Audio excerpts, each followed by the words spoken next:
Hello and welcome to a new tutorial with PSD Box. My name is Andrei and today I'm gonna show you how I made this photo manipulation.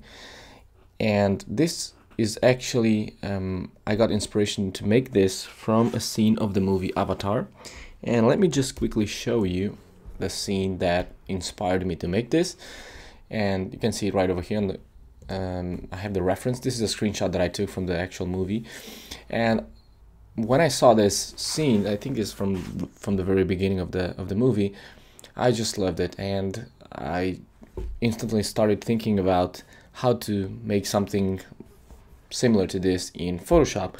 And I remembered I used a stock image. On the resources folder here you will find everything.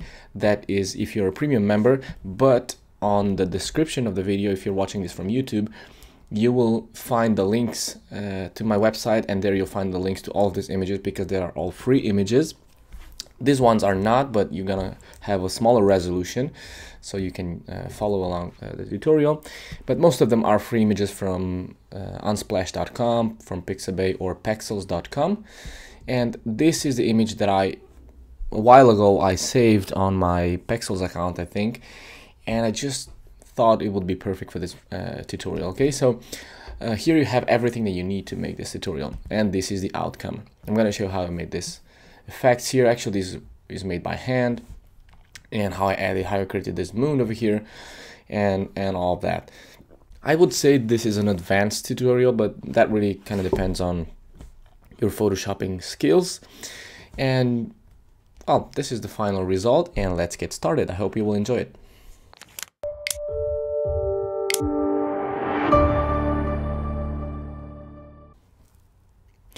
So just before we get started, I don't want to make a separate video for this, but I just wanted to announce you that I have an offer going on. I'm celebrating 10 years since I created PSD Box. So you'll find on the video description a link that will take you to my website if you want to get a premium subscription with the 66% off.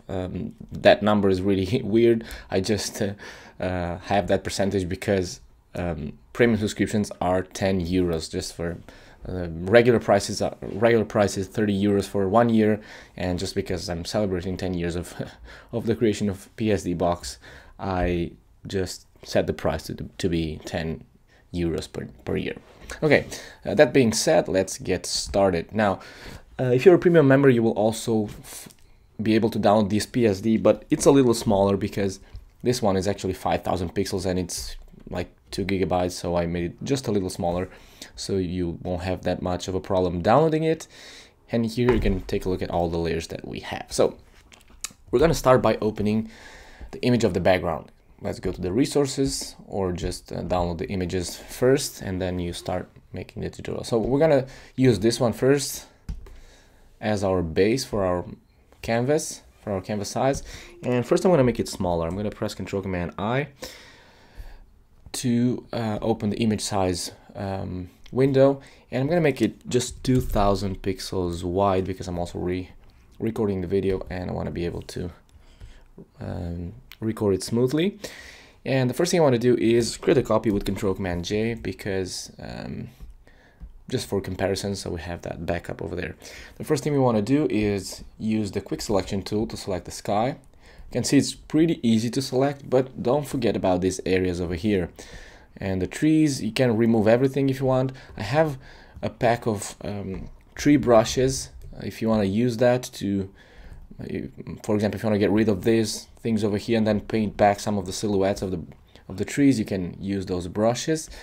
You can download them for free from resources.psdbox.com, which is the other site that I used to just upload my resources, my design resources there, so that I don't mix it with the tutorial site.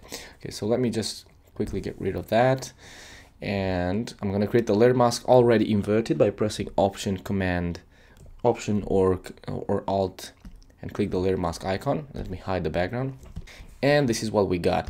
Just as a trick, I'm gonna I just created a new layer in between and fill it with red. Is not a good color, with black maybe, just so I can see the edges a little better, because I want to get the brush tool Oops, it's huge. Let's make it smaller.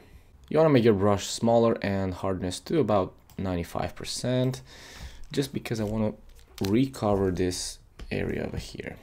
And the way I'm doing it is by painting with white, clicking once there, shift click over there, that will create a straight line, and the opposite if you want to get rid of some of the stuff over there.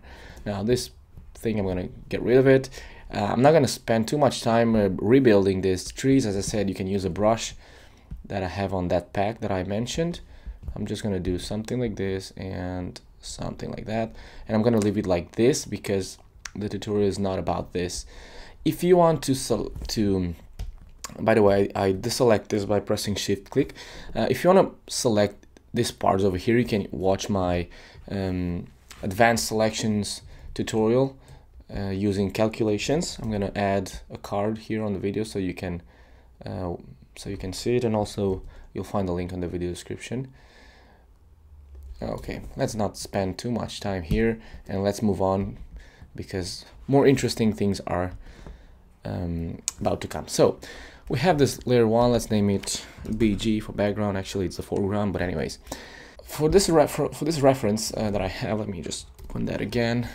I tried to use a similar sky, so let me just go back for a second so I can show you. You can see it's a pretty simple sky, just not too many clouds because we don't want to cover our planet here. So here you'll find a few sky images. I think I used this one for the Spanish version of this tutorial, but for this one I think I'm gonna use this one because it's slightly a better quality. I downloaded this from unsplash.com. On the website on psdbox.com I have an article where I list a number of websites where you can download high quality stock images, and those are pretty much the only ones that I use when I get stock images for my tutorials, for my manipulations. Of course I also use paid stock images from Deposit Photos and 123rf.com. Those are the main sites that I use. And okay, let's leave it like that. Let's name this sky. You can see this image is pretty high resolution and I think it works nice. Now the next thing we want to do is make sure that the background actually fits a little better the sky, because this is I think it's a sunset or something like that, and we want to make these things a little match a little better. So let's start by using a curves adjustment on the BG layer. So we have to turn it into a clipping mask.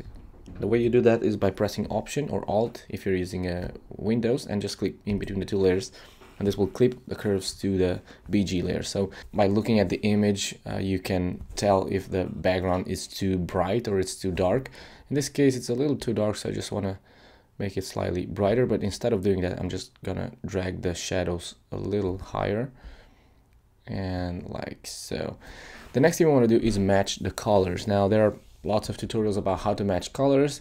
I like to do it manually using the curves and using the channels. Now if you don't have experience with this, it might be a little tricky, but I'm just gonna make a quick explanation. So we have 3 channels, red, green and blue, and basically what we want to do here, our goal is to make this image be a little more like the sky. So we want to have some highlights pictured in yellow, so we want to add yellow to our highlights. We want to add some blue and magenta to the midtones and the shadows. Okay, so how do we do that? Now using the channels, you can do this if you know how they work. It's pretty easy. I don't know if I have a tutorial about explaining how the channels work on the curves, but if I have, you'll see a card here appearing on the top right, and also a link on the video description. But this is how it works. So on the red channel, when you operate here, you're playing actually with 2 colors. Obviously you're working with the reds, but also with their opposite.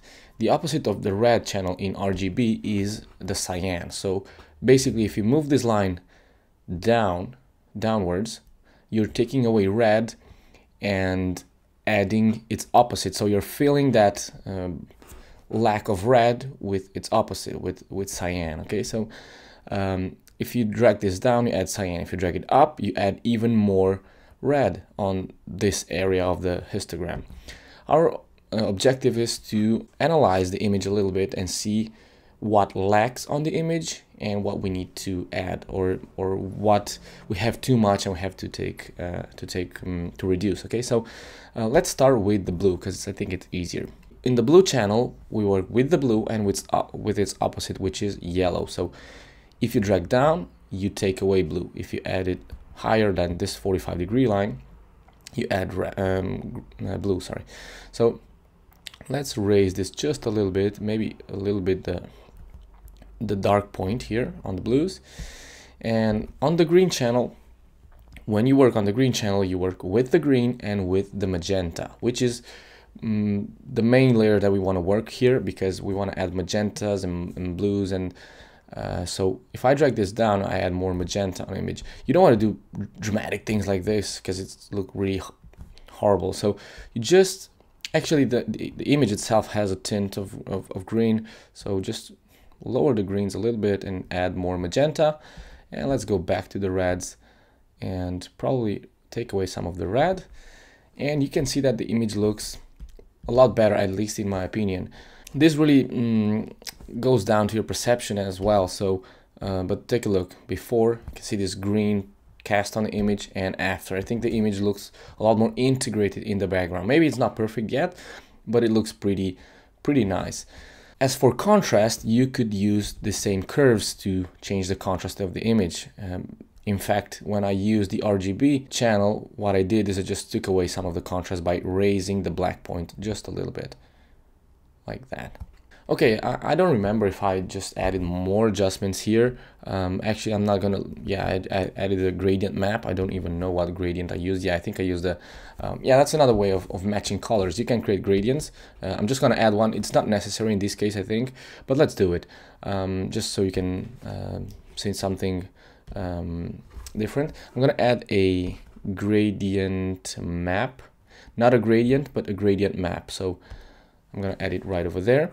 And the way I created the gradient is manually. I just sampled sampled color from the image. So I turn it off so I can see the sky, and just get the black. Make sure when you do this that you not select the layer mask, because if you select the layer mask, you will not be able to sample. So turn it off, open the gradient editor, and just sample a color for the blues, for the shadows, sorry, and make it just a little darker. We just want the tones. We don't really care about the light information, even though it may affect. So I'm gonna do something like that.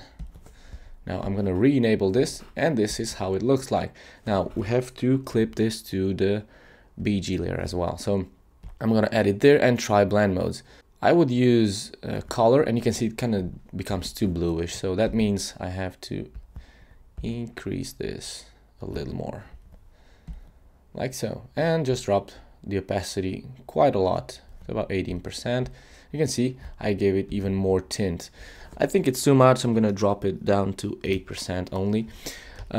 If you unclip this and use a really low opacity, what you're gonna do is you're gonna make the image more uniform in terms of color. You can see that now it affects the sky as well, and maybe, well, in some cases it's gonna blend things even better. I'm gonna remove this because I don't think it needs it in my case, but it really depends on your skills and how you get to match these two images only by using curves. You can use other adjustments, like for example, you can use selective color is not a good one.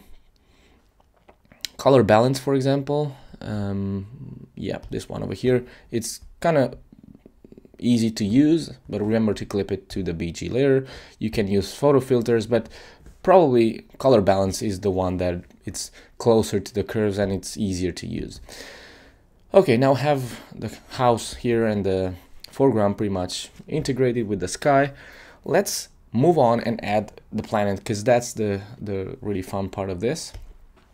So we're gonna place it, we're gonna place Jupiter right in between the sky and the BG layer. So let's open that. I'm gonna press Ctrl Command O. One useful tip is Photoshop on the newer versions, Photoshop CC, incorporated this menu item that says place embedded. And I actually created a custom keyboard shortcut because it does not have a keyboard shortcut. You can also place a linked image or asset. The difference between two is that, for example, if you add a photograph and use place linked, when you override that photograph, you leave the same name but save another image on it, it's gonna update. When you open the PSD file again, it's gonna update contents with that new photo. So I think I have a video of that on how to create templates using the place linked and linked assets. So I'm gonna just place embedded, and you'll find two images of Jupiter. I got them both from pixabay.com. This is one of them. You can use this because it's really high resolution, it's really big. I think it has like 10,000 pixels. But what I really didn't like that much is that we don't have the full curvature here. So if we use just this part of the planet, it's gonna lack detail and you cannot really tell that this is Jupiter. That's why I used this one. And on top of that, we have to remove this thing over here, which gives us some more things to practice. So I'm gonna click place. It's gonna add it as a smart object. It doesn't really matter. We're gonna leave it here. Let's name this Jupiter, and let's double click on it to open it on a new tab and on full size. So we need to remove this thing over here. This is a 3D render of a space probe, I think, and we don't need to make really difficult things here. Actually, I just used the fill content. So first, let's select the lasso tool, make a selection around this thing, leave some space between your selection and the object so that Photoshop can make the calculations like that. And now go to edit, fill, or press Shift F5, and from here choose content aware. If you're using a really old version of Photoshop, you might not find this content aware. I think from Photoshop CS6 they introduced it, I'm not really sure. But if you're using like CS4 or CS3, you will not be able to do this, and you'll have to do it with the clone stamp tool, which is a little more time consuming. And I'm going to click OK. You will see that it's not going to be perfect, but it's going to do a pretty good job on it. So the next thing we want to do is fix this part over here. And you can use the clone stamp, or you can use the spot healing brush or the healing brush. I'm going to use the spot healing because I think it's easier. The reason why I'm using this and not the clone stamp tool, actually it's the first time I tried, because on the Spanish version of the tutorial I used the clone stamp, but with this you actually get to match the luminosity value. So you'll see that in just a second. My pen is acting really weird. Okay, I just wanted to make the brush a little bigger, a little size, not the spacing. Okay, so I'm gonna sample from right over here maybe. Yeah, and this tool actually samples itself. You don't have to make a sample. Okay, for that you have to use the healing brush, not the spot healing brush. The spot healing brush tool, just you don't need to sample. So I'm gonna paint from there, and you can see how the brush automatically takes the light value. So when you get close to here, you cannot use it. So I have to use the clone stamp tool because that way is not gonna work. But you can see that with the clone stamp tool you're not matching the light, so you have to sample from really close. This doesn't have to be perfect because this part will almost be invisible, so don't worry too much about that. But I want to get rid of this speck over here and this one. Now the next thing is unlock this. Option double click or Alt double click on the layer to unlock it, and with the quick selection tool you can make a selection around it like so, around that sky over there, and just press and hold the Alt and click the layer mask. Otherwise it's going to come inverted, so you'll have to press Command I or Control I to invert it again. Now the selection is okay. Remember, this is the full resolution of image, so I'm going to right click and just apply right away because the edges are nice, are sharp enough. We have to soften them a lot, so don't care too much about it. Just create a layer mask, right click and choose apply. I'm going to close this, I'm going to save it. Now, oops, for some reason it's not updating my smart object. What we're going to do now is we're going to get rid of this. For some reason that happens. I'm gonna move this whole layer. It's not gonna update it. If I just save it, it's not gonna update my smart object over there. So what I'm gonna do is, with the layer mask created, I'm gonna click and drag using the move tool to my other tab and convert it into a smart object here. Convert to smart object, and that's it. And now I'm gonna make it smaller and just rotate it. Now the size you want to have for this is pretty big, but don't do, for example, something like this. I think it's too extreme. Now let's rename this Jupiter again. What I want to do now is I want to soften the edges. Take a look at that reference that I have. Let me go back. Actually, I'm gonna put it right over there so I can show it to you. Okay, so you can see the edges are not sharp. Now this is a low resolution image, but anyways, you're not gonna see that sharp. Okay, so I'm gonna create a layer mask. I'm gonna control click to select the edges and fill that with black, and actually I have to invert this. Now when you have the layer mask like this, what you want to do is right click and choose select and mask. And here we want to shift the edge quite a lot, about 50%, and start increasing the feather. You're going to increase it to about, well, it really depends on the canvas size that you have, but you try increasing it for 5 or 10 pixels, and then start increasing the contrast. And you're going to increase the contrast to the point where the edges start to sharpen again, but not where you get to the point that they're too sharp, just like we had before we created the mask. That's not what we wanted. So just make them sharp enough to look something like I have here. So I hope you can see it on the video. Okay, now click OK, and we're done. So that's the only purpose of this layer mask, to soften the edge. If you're happy with that, you can apply the layer mask, you can do whatever you want, but my way of working is just leave that there so I can edit it whenever I want. Next, we want to start adding the effects and that light effect. But before I do that, what I want to do is I want to darken the sky. But well, actually, let's continue, and later on we'll see and we'll figure out if we have to make things darker. Now, still on the Jupiter layer, I'm going to drop the opacity or the fill. Now I suggest you lower the fill, especially if you want to add layer styles, and this is why. If I drop the opacity to 20%, which is what I need, or actually let's leave it on 30. If I drop the opacity to 30 and now I want to add a drop shadow on this, you will see that even though the opacity is at 100%, you can barely see it. Now in some cases that is useful, but in our case is not. What's the difference on doing that and lowering the fill instead? You can see the opacity is at 30%, and I'm going to put the fill now at 30%. You can see that the shadow stayed the same. Okay, that's not the case when I drop the opacity. Just look at the shadow now. What happens when I add 30? You can see the drop shadow also reduces that opacity. So the opacity of the layer also affects the layer styles. The fill opacity does not affect the opacity of the layer styles. That's the great difference. So I'm going to leave it on fill 30%, and now we have to start creating the effects. I usually like to do things manually, but you can do it with styles and turn those layer styles into their own layers. The reason for that is that with the layers you get a greater quality and constant distance from the object. Okay, so for example, on the drop shadow, I want to add. I just want to create a glow of light. Okay, so you can use outer glow. I like to use drop shadow. And I'm gonna add this cyan, this really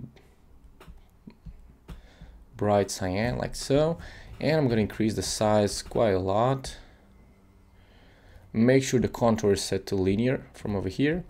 And if you want less effect, simply just sample a color from there and just make it brighter. Try blend modes as well. For example, overlay could work, but that's too Okay, like so. We just want a soft and really dim glow of light around it, just to make it stick out a little. Probably screen would work better because here the color is going to change otherwise, so I'm going to use a darker tone like that and click OK.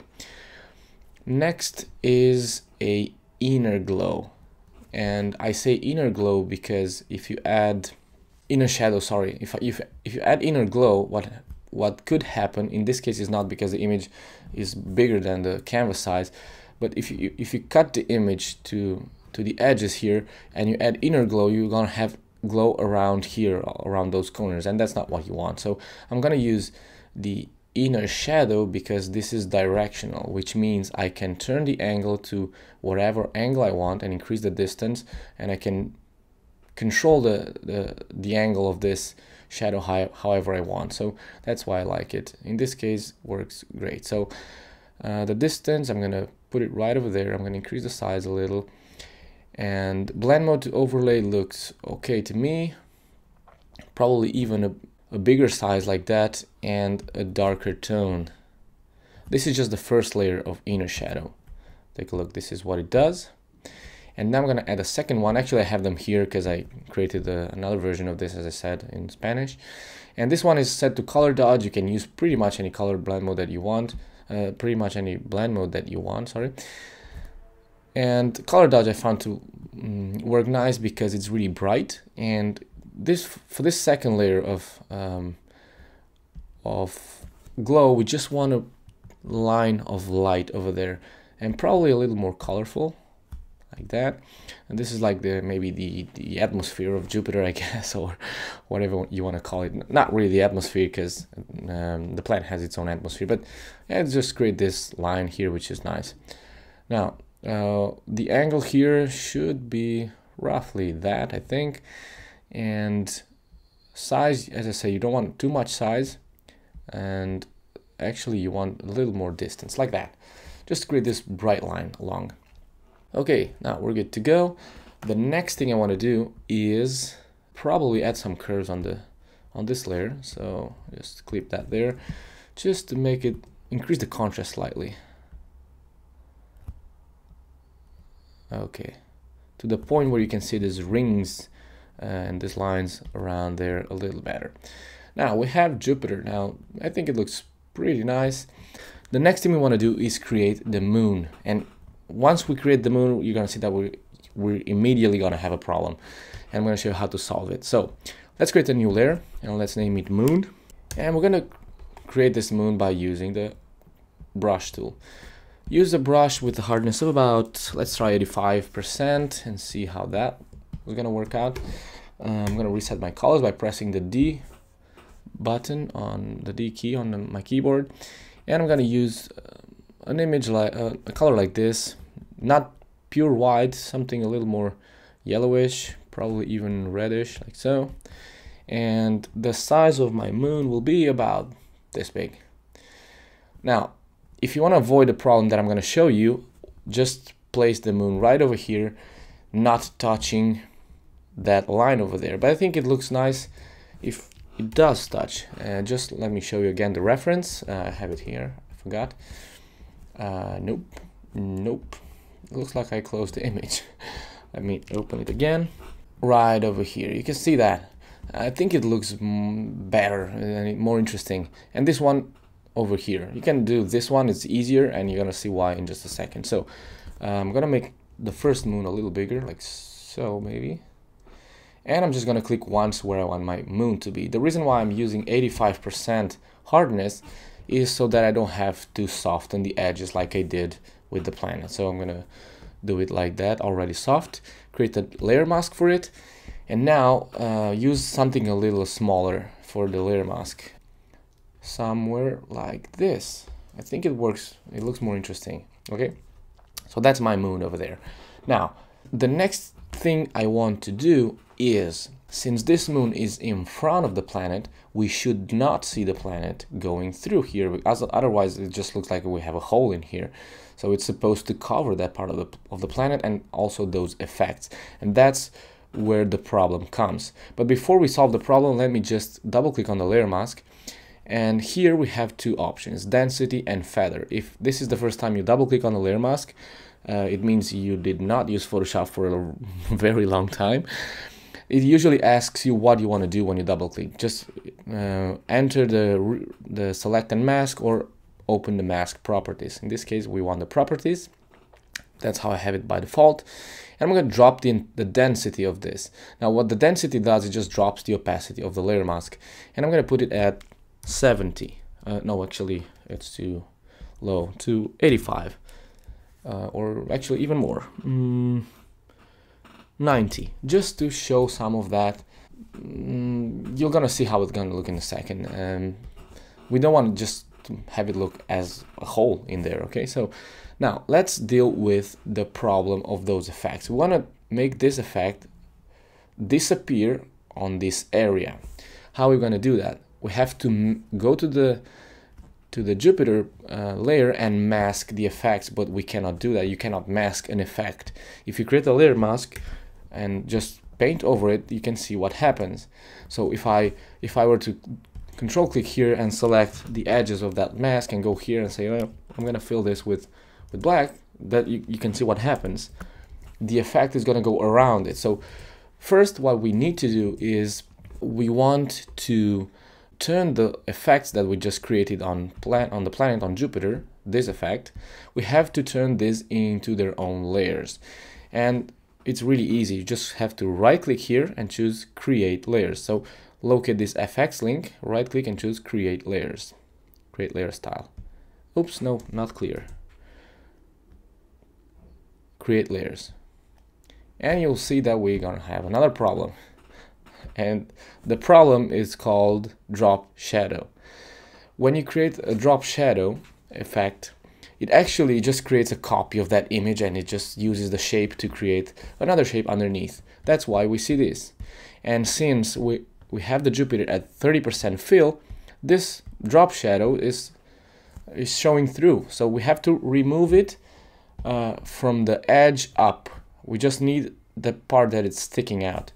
So how do we do that? Well, luckily we have this layer mask. Hopefully you did not apply it. We want to control click it, or actually just copy it by pressing and holding the Alt key and just clicking and dragging it to the drop shadow layer and let go. And now all you have to do is invert it. Click on it and press Ctrl Command I. And now you inverted that, okay? That's how it looks like. Now, the next thing is the color dodge.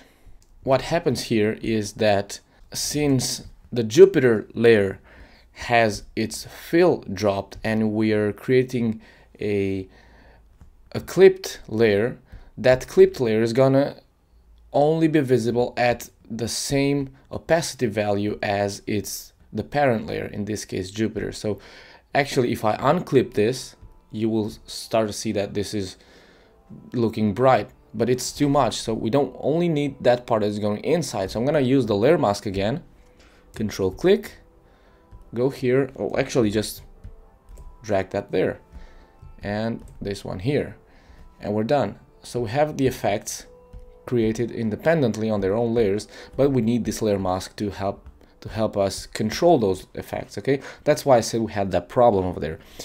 If you, instead of creating layer styles, you paint this manually using soft brushes or harder brushes on the edge using the layer mask, control click, use the brush and just gently paint there, you won't have that problem because you will have all the effects on one layer and you just simply use the selection of the moon, which I'm going to do now, and just paint out that over there, okay? Go to your layer and just paint with the brush and you get rid of that, okay? And that's exactly what we wanted. See that? And also on Jupiter. And that's exactly what we wanted. So if you have everything on one layer, if you paint it manually, you can do this a lot quicker. Now, if you have used layer styles, which I did, is you have to use all these layer masks and you have more layers. So it really depends on your preferences, how you want to work. Now, the next thing I want to do is use the selection of this moon to mask the rest of the layers. Control click to select that, go to this layer mask, fill it with black, go to the other one, fill it with black, go to Jupiter and fill it with black, and here again fill it with black, and we have it. Now this is probably the most difficult part of the of the tutorial. Now we have the moon. You can create another one over there if you want. There are hundreds of moons. Jupiter, well, not hundreds, but Jupiter has lots of moons. You can name this however you want. I'm gonna put a screenshot here if you want to get inspiration. Well, actually, if you want to use the real name of the moons of Jupiter. So I also included an image of our moon, if you want to use it. If you want to skip that thing, you can do it and just use this images instead, because it's a lot quicker. But I just wanted to show you the technique. So just paste that image over there. Since it's on a black background, you simply have to change the blend mode to screen, and that's pretty much it. It's a lot easier, it's a lot quicker, but that was another way to use it. And just put it right over there, make it smaller. You can find different images of our moon on different phases and use them, but I figured out that this is a nice way to show you how to manage layers and things like that. So that was the difficult part of the tutorial, and I spent over 40 minutes explaining this, so let's speed up a little bit. The next thing we want to do is open this tower over here. I got this from pngbarn.com, and I just added it because I wanted to have something else there on the background. If you don't want to do it, just skip ahead. I'm gonna put it right over there. This is just another good exercise to integrate this on a new background. Let's name this tower. And the way you integrate this with the new background, there are actually many ways of doing it. You can use adjustments, or you can use layer styles. Most of the times I like to use layer styles because that allows me to have less layers here on the layers palette. So the way you do this with layer styles is just double click on the layer to open the layer styles.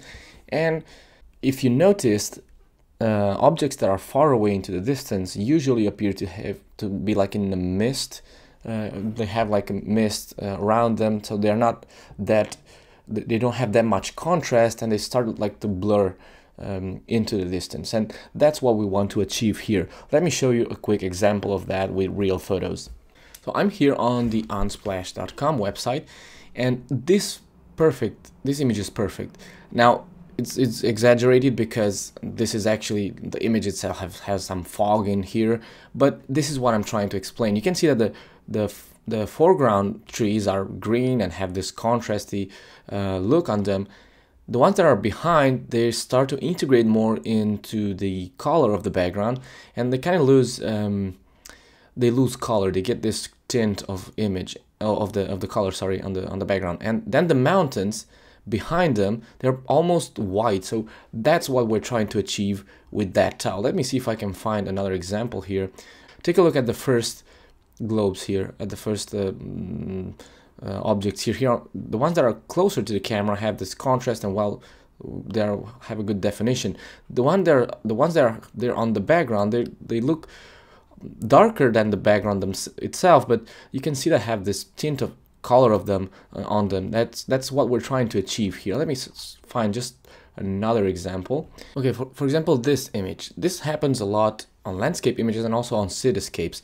You can see that here on the bottom everything is clear, but as you go far away into the distance, you start to see that you have like this fog or this haze on this part of the image, and that's normal because the atmosphere, the air is not clean at 100%. So we have this sort of mist effect, this fog effect on objects that are further away into the distance, and that's what we're trying to achieve here, to give the illusion that this tower is a little more far away than it actually is. We want to achieve that. So let's open the layer styles again, and the way you can do that is by first reducing contrast, second matching the color, and third matching that mist effect. And this is how you do it. First, I like to use the color overlay.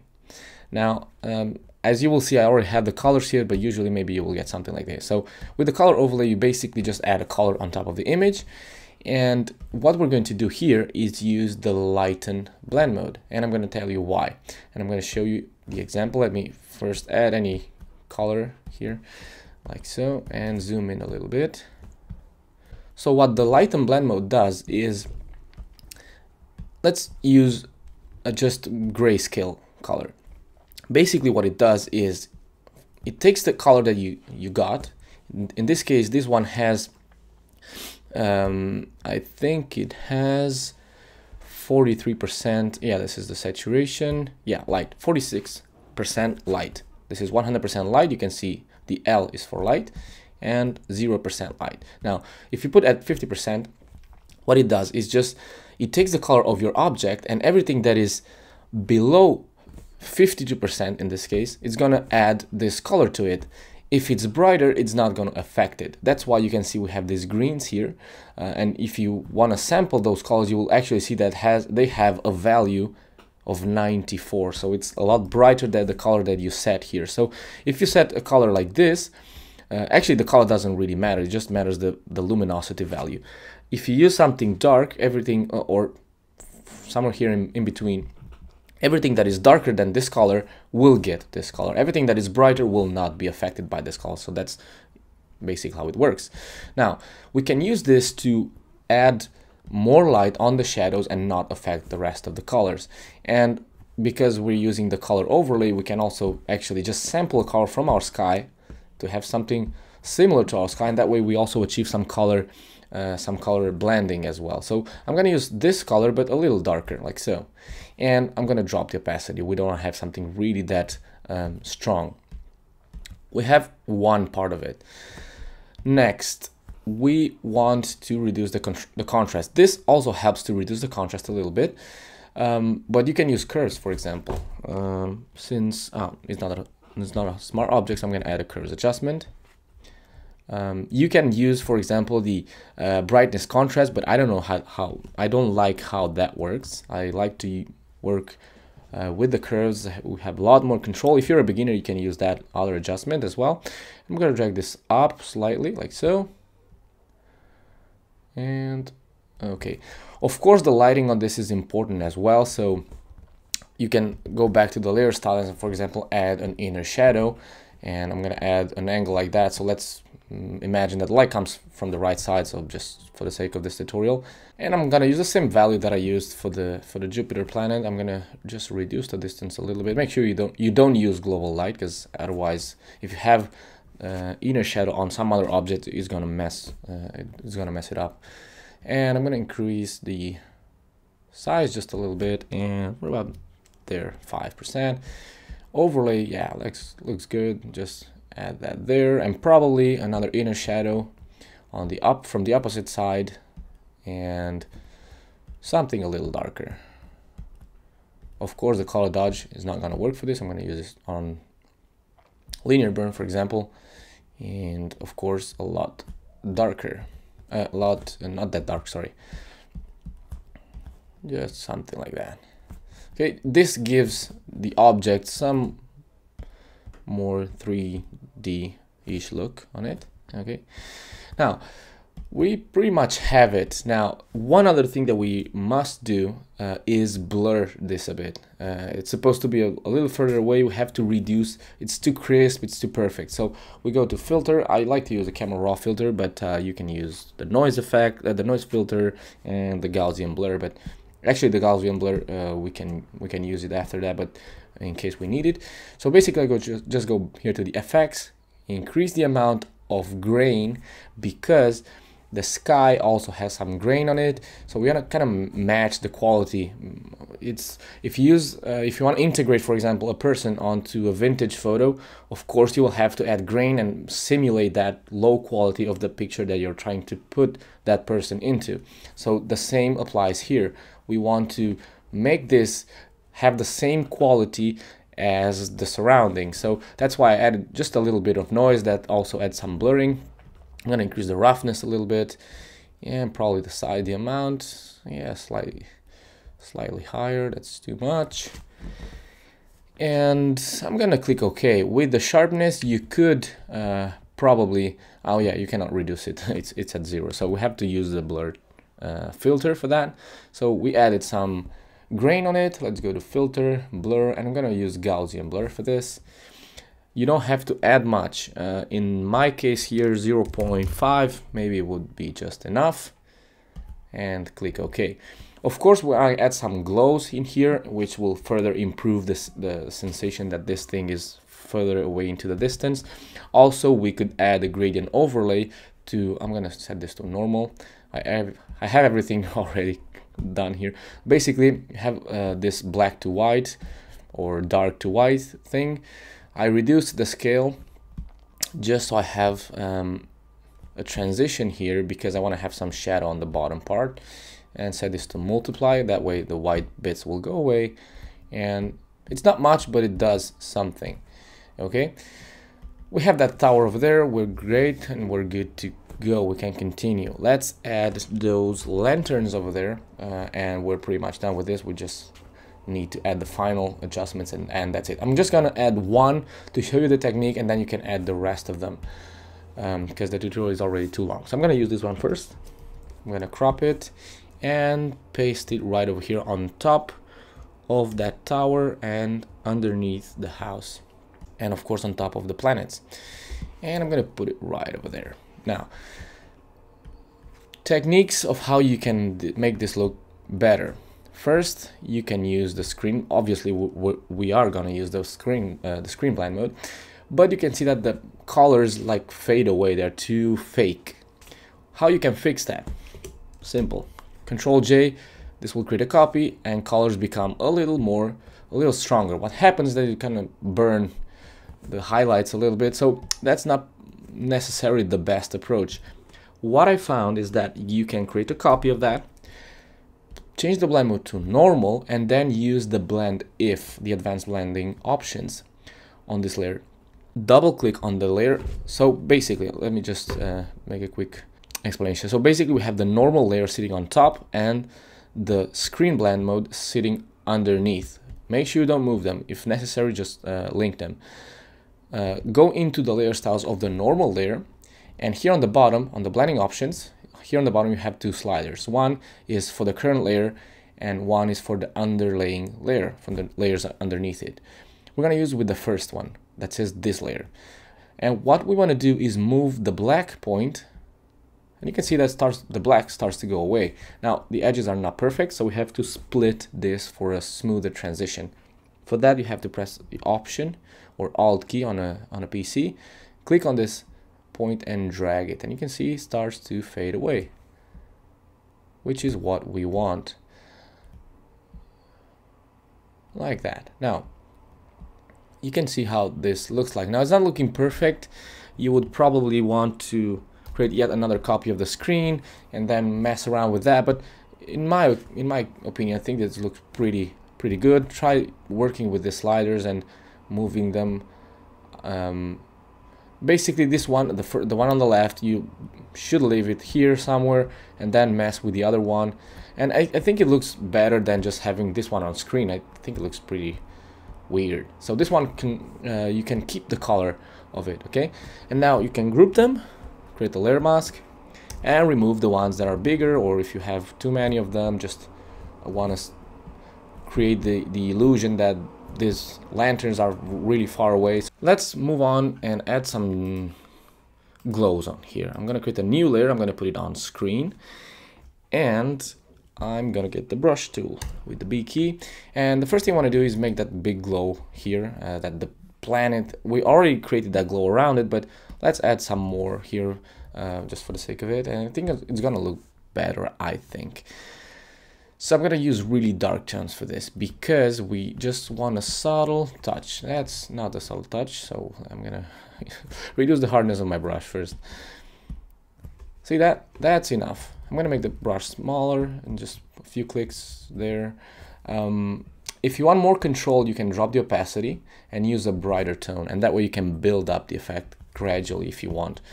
For example, right over here, I'm gonna sample that color. That's too bright, so let's step down a little, like so. This yellowish color, and just a few clicks. See that? That's more than enough. And here as well, this part here is horrible, so probably a couple of clicks over there, and that's it. Now for the lanterns, you can increase their color as well. You can use a new layer on color dodge and use a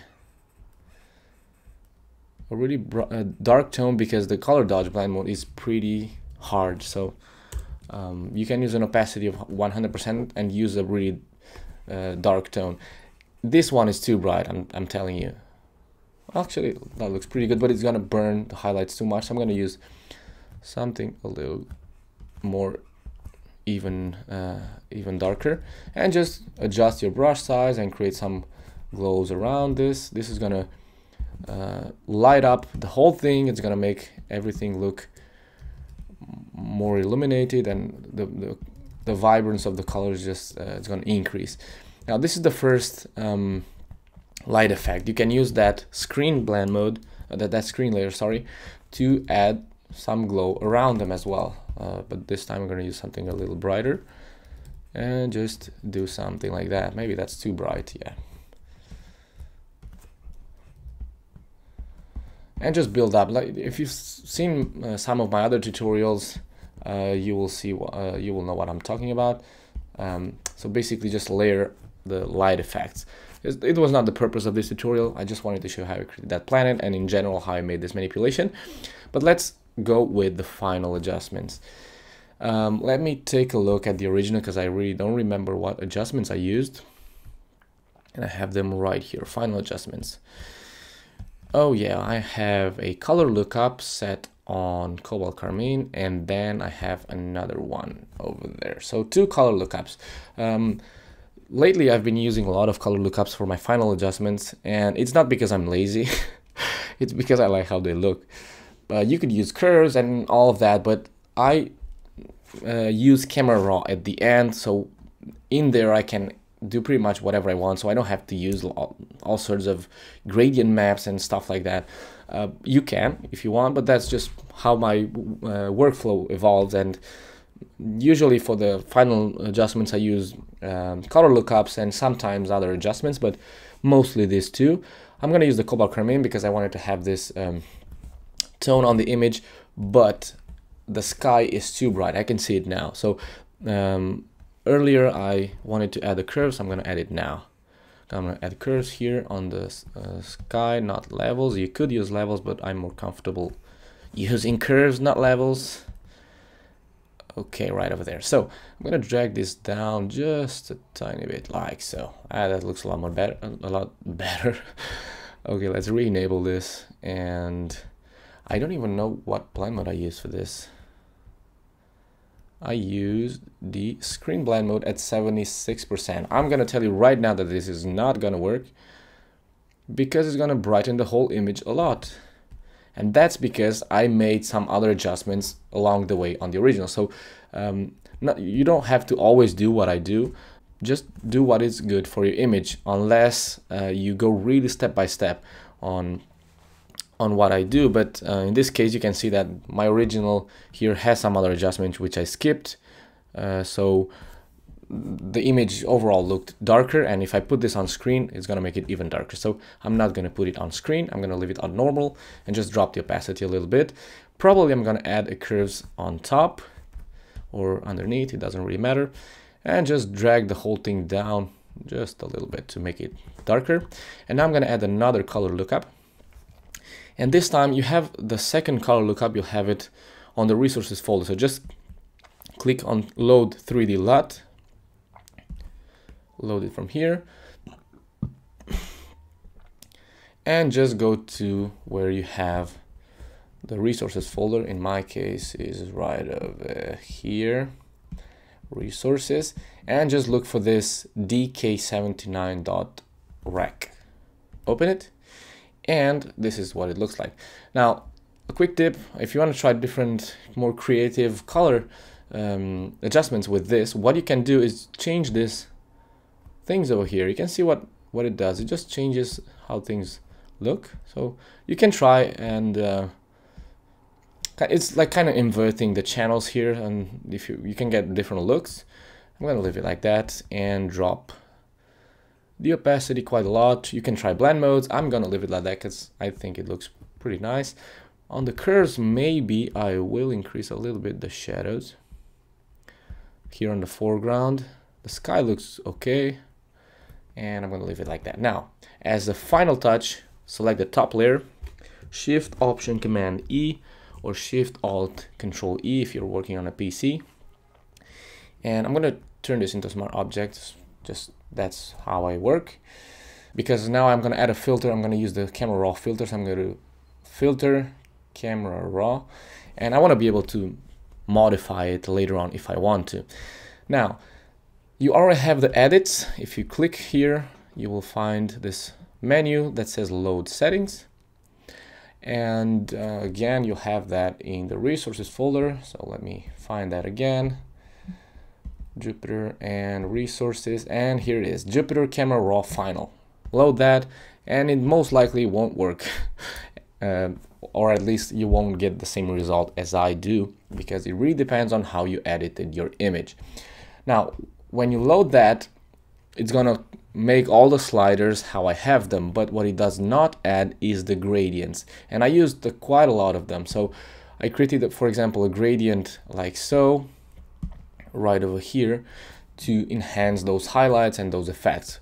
The first thing you want to do once you create a gradient like this is reset local correction settings. This will set everything to default, and from here you can increase, for example, the lights, the highlights, what else, maybe the clarity if you want to add some clarity there, probably increase the exposure a little bit, and the contrast. I'm going to make this slightly wider, probably not feather it as much.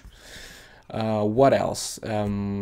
For example, I could enhance some of the glows here. I could create something like this, put it right there, reset local correction settings, and probably drop the dehaze. This will create more glow on your image. Here, for example, I could add more, probably a little more exposure, because maybe that's too dark, that side over there. So you can make a lot of adjustments, and once you're done, for example, here on this side over here, I could add as well more exposure. More clarity is not the case, because it's gonna make it look a little weird, I think. And once you're done with that, you can come back here to the general settings, and here you can tweak things if you think they're not looking right. In my case, I want to add just a little bit more of exposure. Contrast is okay, and with the HSL I will add some luminance to the blues. I think they're too dark. So another reason why maybe those adjustments did not work as on the original is because I used another sky which has different contrast and different light values. Okay, so all of these things affect how things will work at the end. So you can make it darker, you can make it brighter. I think making it brighter is gonna work nice. Oranges and these things over here, probably I would increase the light on those reds.